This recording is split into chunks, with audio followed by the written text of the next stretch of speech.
as perfect as this little woodland seems to be for hammocking. And it is kind of perfect. Yes, it's on a really steep slope, but the main reason I'm not going to be camping in these woods tonight is because of the sheep. There's fresh sheep shit, well, fairly fresh, on the ground here. That's actually a mountain bike track. Assholes. And I just don't fancy the idea of my ass getting bitten by a sheep in the middle of the night. You know, sort of like Welshman's revenge kind of thing. I'm not Welsh, but you know, sheep don't really notice, so I've been told. So yeah, little break. Oh, little things that not for you, but for me. When I'm going on a little yomp like this, I don't drink any water whilst I'm walking. If I know it's going to be 3 or 4 hours, most of it sheltered, I only had an hour out in the sun, so it's not too bad because it's early evening. But the more water you drink, the more of a piss you want to take, and the more fluids you're going to waste. You're better off just keeping your sweaty shirt on, in my opinion, until you get to your destination, if it's only going to be a few hours, and then guzzle. Have a wipe down, hang your shirt up, and put on a fresh one. Although the way things are going right now, I think all of my clothing is going to be stripped off and hung up to get blown dry, hopefully. The last time I did that 2 weeks back, it pissed down. Even things underneath the tarp got wet. I stayed mainly dry. Now I'm just talking bollocks whilst I'm waiting for my knees to stop screaming in pain. Whew, fuck. So nice up here. You can really feel.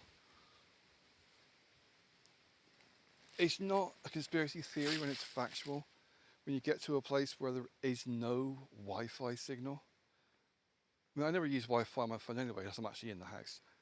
And my phone reception is down to 2 bars. Well, the equivalent of 2 bars. And by the time I get a bit further up the hill, it'll be even less. And yet there's over 500 Wi-Fi towers in the valley. It's only a small town. But yeah, you feel the stress just like flooding out of you. The less Wi-Fi signal, the less microwaves, the ultra high and low frequencies. Ah, shit. Okay, let's just stagger on a bit further. Couple more pointers. Every 15-20 minutes, check your essentials. Phone, keys, make sure they're still in your pocket. If you do lose them, you don't want to have to backtrack several miles through undergrowth not knowing where the hell they are. At least that way it narrows the search. Also, with your walking stick, it's got a leash on it for a reason. That way, because it is very steep here, if I drop it, I'm looking at a good 100 meters minimum to go and get it back. Plus, because it's so lovely and smooth and pointy, it might go a lot further.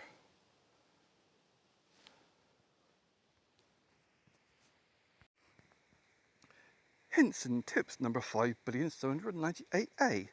If you get a bug bite, don't scratch.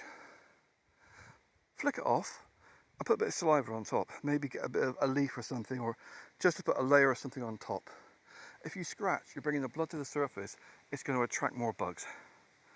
And any blood comes out, it's going to attract even more. Your best bet, just flick it off, bit of saliva or a bit of moss or something, just so they can't smell it. If you scratch, it brings blood to the surface and it'll just attract more bugs. There's this creature just up through the woods. It's fucking terrifying.